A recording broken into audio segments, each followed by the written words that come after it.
Hello दोस्तों, आज की इस वीडियो में मैं आप लोगों के लिए एक्सप्लेन करने वाला हूँ सोल लाइन 2 का एपिसोड नंबर 3। अगर अभी तक आपने पिछले 2 एपिसोड नहीं देखे तो उसका लिंक मैंने नीचे डिस्क्रिप्शन में दिया होगा, जाकर चेकआउट कर लो। तो पिछले एपिसोड में हमने देखा यूहाओ को एक्सीडेंटली एक 1 million year old spirit ring मिल जाती है, जबकि साथ ही साथ यहाँ पर यूहाओ की मुलाकात टांगिया और मिस्टर बीबी से भी हो गई थी, जिनकी यूहाओ अपने सोल डिटेक्शन टेक्निक से मदद करता है ताकि वो दतूरा स्नेक को हरा सके। यहाँ इसके बाद हम देखते हैं कि टांगिया यूहाओ से काफी ज्यादा खुश हो गई थी, इसीलिए वो यूहाओ से पूछती है कि क्या तुम मेरा टांग सेट ज्वाइन करना चाहोगे, जिस पर हम देखते हैं कि यूहाओ खुशी खुशी एग्री हो चुका था। ये जानने के बाद तो बीबी और टांगिया ने भी खुश होकर अपने क्लैन की सीक्रेट टेक्निक यहाँ यूहाओ को सिखाना शुरू कर दिए थे, जिनमें वो उसे डेवल पर्पल आइज और बाकी के सीक्रेट टेक्निक के बारे में बताते हैं। साथ ही वो लोग क्लैन की तरफ वापस आते हुए यूहाओ को भी अपने साथ ले आए थे, जहाँ यूहाओ पहली दफा श्रेक एकेडमी को देखता है और श्रेक एकेडमी को देखकर उसकी आंखें चमक गई थी।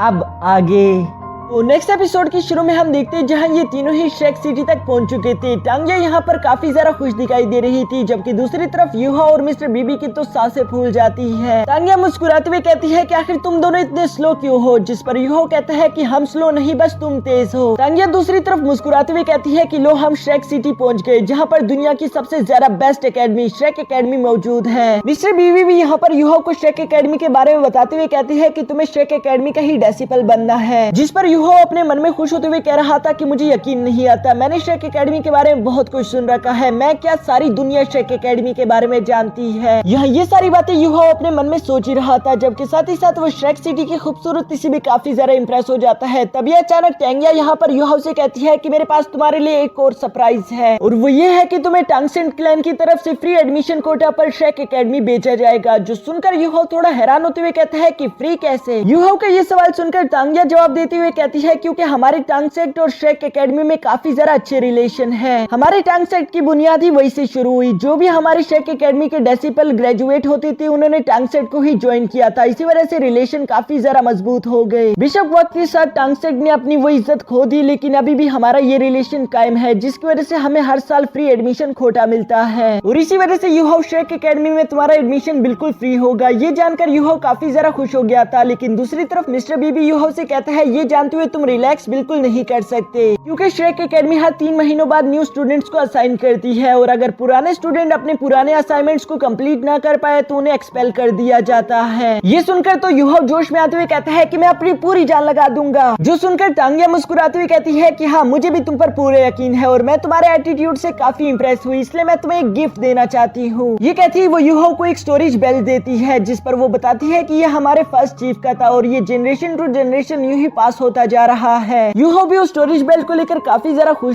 था, जबकि दूसरी तरफ टांगिया कहती है कि चलो अब हमें श्रेक एकेडमी की तरफ चलना चाहिए। श्रेक एकेडमी में एंटर होते साथ ही यूहाओ देखता है कि चारों तरफ सोल गाइड्स भरे पड़े हैं। दोस्तों मैं आप लोगों को बता देना चाहता हूँ कि सोल गाइड्स असल में मशीनरी को कहते हैं, जिस पर मिस्टर बीबी भी बताता है कि हाँ हमारी श्रेक सिटी पूरी सोल गाइड से भरी हुई है, और यहाँ के सोल गाइड्स पूरी कंट्री के सबसे ज्यादा एडवांस सोल गाइड्स है। जिस पर यूहाओ अपने मन में कहता है कि हाँ मैं भी ड्यूक मैंशन में रहा करता था, वहाँ पर भी सोल गाइड्स तो थे लेकिन इतने एडवांस बिल्कुल नहीं थे। इसी तरह से ये लोग आपस में बातें करते हुए आगे की तरफ जा ही रहे थे। तभी अचानक मिस्टर बीबी यहाँ पर यूहाओ को वार के बारे में भी बताता है कि कैसे आज से 4000 साल पहले सन मून एम्पायर ने डोलू कॉन्टिनेंट पर हमला कर दिया था, जिसकी वजह से इस जंग का आगाज हुआ। शुरू में तो डोलू कॉन्टिनेंट टांगसेट की सीक्रेट वेपन्स का इस्तेमाल कर रही थी, जिससे वो खुद को बचा भी पाई, लेकिन दूसरी तरफ सोल गाइडेंस का भी रिवाइज तभी से शुरू हुआ, जिस पर फौरन टांगिया कहती है कि सोल गाइड्स कभी भी टांगसेट के हिडन वेपन्स की बराबरी बिल्कुल नहीं कर सकता, क्योंकि हमारे पास कुछ ऐसे हिडन वेपन्स भी है जो कि बड़े से बड़े गॉड को भी मार सकते हैं। यहाँ पर बीबी यूहाओ को बताता है कि टांगिया हमेशा ऐसा ही करती है, वो कभी भी सोल गाइड मशीनरी को अपना नहीं सकती। पर हाँ टांगिया मजाक भी नहीं कर रही, क्योंकि ये बात सच है, हमारे टांगसेट के पास कुछ ऐसे हिडन वेपन्स है जो कि किसी भी गॉड को जान से मार सकते हैं। अफसोस की बात है कि उतने पावरफुल हिडन वेपन्स अब हम नहीं बना सकते, उन्हें सिर्फ टांगसेंग ही बना सकता था। अब के जो नॉर्मल और मामूली से हिडन वेपन है उन्हें सोल गाइड्स ने कब का सरपास कर दिया। इस वजह से डोलू कॉन्टिनेंट पर खतरा और ज्यादा बढ़ गया, लेकिन जो हमारे श्रेक एकेडमी के पिछले हेडमास्टर थे उन्होंने अपने साथ 60 सोल मास्टर्स को मिलाया, जिनका इस्तेमाल करके उन्होंने सन मून की एम्पायर आर्मी को खत्म कर दिया, और इसके बाद श्रेक एकेडमी को सारे कॉन्टिनेंट से अलग होकर बनाया गया। साथ ही साथ यहाँ पर टांगिया कहती है कि इसी जंग की वजह से हमारे टांगसेट की इज्जत खो गई, क्योंकि हमारे नॉर्मल हिडन वेपन से ज्यादा पावरफुल सोल गाइड्स यहाँ मार्केट में आ चुके हैं। यूहाओ ये सुनकर थोड़ा सा सरप्राइज तो हो गया था, जबकि दूसरी तरफ मिस्टर बीबी यूहाओ को बताते हैं कि वैसे सारे सोल मास्टर यहाँ पर सोल गाइड्स को एक्सेप्ट नहीं करते। कुछ ऐसे भी सोल मास्टर है जो कहते हैं कि ये सोल सोल गाइड्स हमारी ताकत का हिस्सा नहीं है, ये हमारी बॉडी का पार्ट नहीं, इसलिए हम इसे एक्सेप्ट नहीं कर सकते। साथ ही साथ मिस्टर बीबी यहाँ पर यूहो को बताता है कि ये सोल गाइड्स सोल पावर को एब्जॉर्ब करती है, जिसे फिर वो किसी तरह की भी पावर में कन्वर्ट कर सकती है। इसी वजह से सोल मास्टर का सिस्टम भी थोड़ा सा अजीब हो चुका है, क्योंकि पहले जैसे एक सोल मास्टर फायर की पावर यूज कर सकता था तो वो आइस की नहीं कर सकता था, लेकिन अब ऐसा है कि वो किसी भी सोल गाइड्स का इस्तेमाल करके आइस एंड फायर दोनों यूज कर सकता है। यूहो ये सुनने के बाद अपने स्पिरिचुअल आइस का इस्तेमाल करते हुए साथ वाले आदमी के लाइटर को देख रहा था, जिस पर उसे जानने को मिलता है कि ये तो काफी ज्यादा कमाल का है, क्योंकि अब सोल पावर एट्रीब्यूशन की लिमिट तो हट चुकी है। दूसरी तरफ मिस्टर बीबी कहता है कि हाँ, और इसी वजह से ज्यादातर लोग अब सोल रिंग्स को एब्जॉर्ब नहीं करते, इसी वजह से उन लोगों की सोल रिंग भी वीक हो चुकी है। दोस्तों पहले डिफरेंट सोल रिंग्स को एब्जॉर्ब करके मुख्तलिफ पावर्स को एक्टिवेट किया जाता था, लेकिन अब तो सोल गाइडेंस मौजूद है, जिसकी वजह से ज्यादातर लोग अब सोल रिंग्स पर ध्यान नहीं देते। लेकिन मिस्टर बीबी बताता है कि अभी भी एक ऐसी क्लास है जिसे हम नोबल क्लास कहते हैं, उन लोगों ने सोल गाइडेंस को पूरी तरीके से रिजेक्ट कर दिया। यूहो से भी ये बात एक्सेप्ट नहीं हो रही थी, इसलिए वो हैरानगी के साथ कहता है कि वैसे लोग ऐसा क्यों करेंगे, जिस पर मिस्टर बीबी कहता है कि लोगों ने सोल गाइड को सिर्फ इसलिए एक्सेप्ट किया ताकि उनकी जिंदगी आसान हो जाए, क्योंकि बस थोड़ी सी सोल पावर का इस्तेमाल करके वो लोग एक जगह से दूसरी जगह तक पहुंच सकते हैं। यूहो यहाँ पर इन लोगों की ये सारी बातें सुनने के बाद अपने मन में सोच रहा था कि टांगिया कभी भी सोल गाइडेंस को एक्सेप्ट नहीं कर सकती, और ये बात सही भी है, लेकिन क्या हिडन वेपन्स और सोल गाइडेंस दोनों को कंपेयर करवाना जरूरी है। यहाँ इसी तरह की बातें सोचते हुए आखिरकार ये लोग शेक एकेडमी तक पहुंच गए थे, जहाँ पर पहले से एक जूनियर डेसिपल यहाँ इन लोगों का इंतजार कर रहा था। वो मिस्टर बीबी को देखकर खुश होते हुए कहता है कि सीनियर बीबी आप यहाँ पर आ गए, जिस पर मिस्टर बीबी भी मुस्कुराते हुए कहता है कि इससे मिलो, ये है यूहो, हमारे टांग सेट का नया मेंबर, और हम इसका यहाँ शेक एकेडमी में रजिस्ट्रेशन करवाना चाहते हैं। ये सुनते ही वो जूनियर डेसिपल बहुत ही ज्यादा इज्जत के साथ इन्हें अपने साथ ले जाना शुरू कर देता है, जिस पर यूहो अपने मन में सोच रहा था कि मिस्टर बीबी की तो बहुत ही ज्यादा इज्जत है। अंदर जाते हुए पूरी की पूरी शेक एकेडमी काफी ज्यादा खूबसूरत थी, लेकिन तभी अचानक मिस्टर बीबी वहाँ पर मौजूद 7 स्टैचूज की तरफ इशारा करते हुए कहते हैं, यूहो ये 7 शेक डेविल वो डेसिपल्स है जिनकी वजह से शेक एकेडमी इतनी ज्यादा ऊंचाइयों तक पहुंच पाई। साथ ही साथ बीबी ने वहाँ पर मौजूद 7 शेक डेविल्स का इंट्रोडक्शन भी करवाना शुरू कर दिया था, जहाँ सबसे पहले वो मिस्टर डाई का बताता है। वो बताता है कि इन्हें गॉड ऑफ वॉर भी कहते हैं, जो कि कैट गर्ल के हस्बैंड है। यहाँ पर ये सुनकर यूहो अपने मन में कहता है कि इनके बारे में तो मैंने सुना था, ये हमारे ड्यूक फैमिली के एंसेस्टर है, यानी कि मैं इन्हीं की फैमिली से बिलोंग करता हूँ। तभी अचानक उसे याद आता है कि उसने तो ड्यूक मेंशन को छोड़ दिया, इसलिए वो फौरन से कहता है कि नहीं, इनसे मेरा कोई ताल्लुक नहीं। इसके बाद मिस्टर बीबी हुजिन के बारे में बताते हैं, जो कि गॉड ऑफ फिनिक्स थे, साथ ही साथ ऑस्कर के बारे में, जो कि गॉड ऑफ फूड थे। यहाँ दूसरी तरफ जियावियो का भी इंट्रोडक्शन करवाते हुए कहते हैं कि ये सॉफ्ट रैबिट, जो कि टांगसेन की बीवी भी थी, कैट गर्ल जो कि मिस्टर बाई की वाइफ है, और साथ ही साथ एक पावरफुल गॉड भी है। इसके बाद आखिर में आती है निंगरोंग, जो कि फूड गॉड ऑस्कर की वाइफ होने के साथ साथ 9 कलर गॉडेस भी है, लेकिन इन सब का लीडर इन सब से अलग था, जिसका नाम है टांगसेंग। वो असुरा गॉड होने के साथ सी गॉड भी था। यहाँ यूहो टांगसेंग को देखकर काफी ज्यादा खुश हो गया था, साथ ही साथ उसके दिल में टांगसेंग के लिए बहुत ही ज्यादा इज्जत थी। यहाँ शेक डेविल 7 को देखने के बाद ये लोग आगे की तरफ जा रहे थे, जहाँ पर इन्हें 3 और स्टैचूज दिखाई देते हैं। मिस्टर बीबी बताते हैं कि ये तीनों वो पहले डीन और टीचर्स है जिन्होंने शेक एकेडमी की बुनियाद रखी। साथ ही साथ इन लोगों की दोस्ती की मिसालें तो आज तक दी जाती है, जबकि इनकी टीम को कहा जाता था गोल्डन आयरन ट्राइएंगल। इन सब लोगों का इंट्रोडक्शन करवाने के बाद मिस्टर बीबी अपने साथ यूहो को आगे की तरफ लेकर जाता है, जहाँ शेक एकेडमी में 2 ब्रांचेस दिखते हैं। पहले ब्रांच के बारे में मिस्टर बीबी बताते हुए कहते हैं कि इसे सोल मास्टर ब्रांच कहते हैं, जबकि दूसरी तरफ सोल गाइडेंस ब्रांच है। दोनों के नाम से यहाँ पर मालूम हो रहा है कि दोनों ब्रांचेस क्या काम करते हैं, जबकि साथ ही साथ मिस्टर बीबी ये भी बताता है कि शेक एकेडमी 2 हिस्सों में डिवाइड है, जिसे outer shake academy and inner shake academy कहते हैं। अभी तक हम लोग आउटर शेक एकेडमी में मौजूद है। इनर शेक एकेडमी में जाना कोई आसान काम नहीं, हर 6 साल में एक दफा एग्जाम होता है। अगर तुम लोगों ने उस एग्जाम को पास कर लिया तो शायद तुम लोग इनर एकेडमी तक जा पाओ। यहाँ गोल्डन एंसेस्टर ट्री की तरफ देखते हुए मिस्टर बीबी बताता है कि मैं और टांगिया भी अभी तक आउटर डेसिपल्स है। इनर शेक एकेडमी का बस एक ही मोटो है कि वो सिर्फ मॉन्स्टर्स को ट्रेन करते हैं। मैं भी चाहता हूँ कि मैं वहाँ पर जा पाऊँ। यूहो ये जानने के बाद काफी ज्यादा हैरान हो गया था। वो कहता है कि मिस्टर बीबी और टांगिया आप दोनों तो काफी ज्यादा पावरफुल हो, अगर इतने पावरफुल होने के बावजूद भी अभी तक आप इनर डेसिपल नहीं, तो आखिर इनर डेसिपल कैसे होते हैं? जिस पर मिस्टर बीबी बताता है कि इनर शेक डेविल एकेडमी का डेसिपल बनना बहुत ज्यादा मुश्किल है, क्योंकि 10 लाख वॉरियर में से सिर्फ एक ही ऐसा कर पाता है। मैं आज से कुछ साल पहले स्टार फॉरेस्ट में एक इनर डेसिपल से मिला था, जो कि बहुत ही ज्यादा पावरफुल था, क्योंकि उसने सिर्फ अपने बेयर हैंड्स का इस्तेमाल करते ही 3 मिलीनियम स्पिरिचुअल बीस्ट को जान से मार दिया था। और ये भी सिर्फ इसलिए क्योंकि उसे इनर एकेडमी से ऐसा टास्क दिया गया था कि उसे एक दिन के अंदर ये सब कुछ करना है। यहाँ ये लोग इसी तरह से बातें करते हुए सोल गाइडेंस के डिपार्टमेंट तक पहुंच गए थे, जहाँ पर उसे फाउंड करने वाले फाउंडर्स के स्टैचूज भी लगाए हुए थे। मिस्टर बी और इन लोगों की यहाँ तक पहुंचने से पहले ही उस जूनियर डेसिपल ने सारी की सारी रजिस्ट्रेशन कंप्लीट कर दी थी। साथ ही साथ वो यूहो का यूनिफॉर्म और बैच भी लाकर यहाँ पर मिस्टर बीबी को दे देता है, जिससे मिस्टर बीबी यूहो को पकड़ाते हुए कहते हैं कि उम्मीद करता हूँ तुम्हें यहाँ पर मजा आए। साथ ही साथ मिस्टर बीबी बताता है कि 3 दिन बाद तुम्हारी क्लासेस शुरू होगी। अभी के लिए इस बिल्डिंग के पीछे हॉस्टल है जहाँ पर तुम्हारे लिए मैंने रूम बुक कर दिया, तुम वहाँ पर जाकर रह सकते हो। साथ ही साथ तुम्हारे फर्स्ट ईयर की सारी फीस भी हमने अदा कर दी, लेकिन आगे से तुम्हें खुद का ख्याल खुद ही रखना है। जिस पर यूहो मिस्टर बीबी का शुक्रिया अदा करता है। मिस्टर बीबी यहाँ पर यूहो से कहता है कि अब मुझे और तांगिया को चलना है ताकि हम लोग रिपोर्ट कर सके। तांगिया यहाँ पर टीचर्स के नेम पढ़ने के बाद समझ गई थी कि यूहो को पढ़ाने वाली मिसेस जाओ होगी, जो कि एक प्योर डेविल टीचर है। उसे तो अभी से यूहो पर तरस आ रहा था। इसके बाद नेक्स्ट सीन में हम देखते हैं जहाँ यूहो अपने दोस्तों से अलग होकर हॉस्टल की तरफ जा रहा था। रास्ते में उसे एक बूढ़ा आदमी दिखाई देता है, जिससे यूहो सवाल करते हुए पूछता है कि ग्रैंडपा क्या आप बता सकते हो कि रूम नंबर 201 कहाँ पर है। वो बूढ़ा आदमी यहाँ पर यूहो को देखकर बताता है कि 2nd फ्लोर का फर्स्ट रूम। साथ ही साथ वो अपने मन में कह रहा था कि ये लड़का तो काफी ज्यादा अच्छा है, क्योंकि यूहो उसका शुक्रिया अदा करके वहाँ से चला जाता है। और आजकल की जनरेशन इतनी पोलाइट बिल्कुल भी नहीं। इसके बाद हम देखते हैं कि यूहो अपने रूम के सामने पहुंच गया था, जहाँ उसका बैच एक्टिवेट होकर दरवाजा खोल देता है और ये सब कुछ ऑटोमेटिकली ही चल रहा था, जो कि रूम के अंदर आते ही यूहो को मालूम हो जाता है वो जगह बहुत ही ज्यादा एडवांस और खूबसूरत थी। यूहो तो इस जगह आकर बहुत ही ज्यादा खुश लग रहा था। साथ ही साथ उसकी खिड़की से बाहर का नजारा भी बहुत ही ज्यादा खूबसूरत है। इन सारी खूबसूरत चीजों को देखते हुए अचानक से यूहो को मिस्टर बी की बात याद आ जाती है, जहाँ मिस्टर बी ने यूहो से कहा था कि तुम्हें बहुत मेहनत करनी होगी। यूहो ये सोचकर अपने बेड पर बैठते हुए कहता है कि मुझे ज़ुआनटियन स्ट्राइक टेक्निक की कल्टीवेशन प्रैक्टिस करनी चाहिए, क्योंकि उससे मेरी मैंडेरियन और ज्यादा ओपन हो रहे हैं। यूहो ये सोचते हुए जैसे ही उस टेक्निक की कल्टीवेशन करना शुरू करता है, तभी अचानक वहाँ पर टियानमिंग भी यूहो के पास आ गया था, जो कि यूहो से कहता है कि हाँ ये स्किल तुम्हारे लिए काफी ज्यादा बेहतरीन है, क्योंकि ज़ुआनटियन स्ट्राइक टेक्निक से तुम्हारी हेल्थ अब पहले से ठीक हो चुकी है। साथ ही साथ पर्पल डीमन आइज तुम्हारी स्पिरिट आइज के लिए काफी ज्यादा कंपैटिबल है। अपनी मार्शल स्पिरिट आई और इस डेविल आई को कंबाइन करने की वजह से तुम्हें बेसिक अटैकिंग सोल स्किल भी मिल सकती है। यहाँ टियानमिंग की ये सारी इन्फॉर्मेशन सुनकर यूहो उसका शुक्रिया अदा करता है, जबकि दूसरी तरफ टियानमिंग यहाँ पर यूहो से कहता है कि ठीक है अब मैं सोने जा रहा हूँ, क्योंकि तुम जिस रास्ते में प्रैक्टिस करते हुए जा रहे हो वो ठीक है, और अगर तुमने कल्टीवेशन करके ब्रेक थ्रू लेवल पर पहुंच गए और तुम्हें दूसरी सोल रिंग चाहिए तब मैं जाग जाऊंगा। यहाँ यूहो टियानमिंग के सोने का सुनकर कहता है कि अगर मुझे तुम्हारी जरूरत हुई फिर मैं तुम्हें कैसे जगाऊंगा, जिस पर टियानमिंग कहता है कि तुम बिल्कुल भी फिक्र मत करो, अगर तुम्हारी जान जरा सी भी खतरे में आई तो मैं फौरन तुम्हें बचा लूंगा। और ये कहती है टियानमिंग बहुत ही जरा क्यूट तरीके से अपनी जगह पर सो गया था। मुझे तो टियानमिंग नोबिता का दूसरा भाई लगता है। इसके बाद हम देखते हैं कि यूहो वापस से होश में आ गया था और अब उसे कल्टीवेशन करते हुए शाम भी हो चुकी थी। साथ ही साथ यूहो सोचता है कि मैंने सुबह से कुछ खाया नहीं, इसलिए वो वहाँ पर पड़ा हुआ यूनिफॉर्म पहनकर सीधा मेस की तरफ चला जाता है ताकि वो अपने लिए कुछ खाने को ले सके। लेकिन वहाँ पहुंचने पर यूहो को मालूम होता है कि उसके पास तो बहुत ही कम सिल्वर कॉइन्स है, जिससे वो ज्यादा कुछ खाने के लिए नहीं खरीद सकता। एक डिसेंट सा खाना खाने के बाद यूहो बाहर की तरफ निकलते हुए कहता है कि मिस्टर बीबी ने मुझे यहाँ एडमिशन तो दिलवा दिया, लेकिन अब मुझे लगता है कि मुझे क्लासेस के बाद थोड़ा बहुत कुछ काम भी करना चाहिए ताकि मैं अपने लिए तो पैसे कमा सकूं। ये कहते हुए यूहो वापस अपनी रूम की तरफ आ ही रहा था, तभी अचानक वो देखता है कि उसकी रूम की लाइट्स ओपन थी, जिससे उसे समझ आ जाता है कि उसका सेकंड रूममेट भी आ चुका है, जिसके बारे में यूहो एक्साइटेड होते हुए फौरन से अपने रूम के दरवाजे के बाहर पहुंच गया था। और यहाँ इससे पहले कि यूहो अपने दरवाजे को नॉक भी कर पाता, तभी अचानक वो दरवाजा खुद ही ओपन हो जाता है, जिसके अंदर से यूहो का सेकंड रूममेट निकलकर बाहर आ गया था। उसके बाल काफी जरा खूबसूरत थे, साथ ही साथ वो भी काफी जरा प्यारा लग रहा था। और दोस्तों इस कैरेक्टर का नाम है वांग डोंग। अगर आप लोग इसके बारे में ज्यादा कुछ जानते हो तो मुझे नीचे कमेंट करके बताना, क्योंकि इसकी सारी हिस्ट्री और स्टोरी तो मैं आगे आप लोगों को नेक्स्ट एपिसोड में बता ही दूंगा। जिसके साथ ही हम लोग अपने आज की इस एपिसोड को वाइंड अप करते हैं। अगर आप लोगों को वीडियो देखकर जरा से भी खुशी और मजा आया तो वीडियो को लाइक कर देना और साथ ही साथ मेरे चैनल को सब्सक्राइब कर देना, क्योंकि इसका नेक्स्ट एपिसोड भी मैं जल्द अपनी इसी चैनल पर अपलोड कर दूंगा।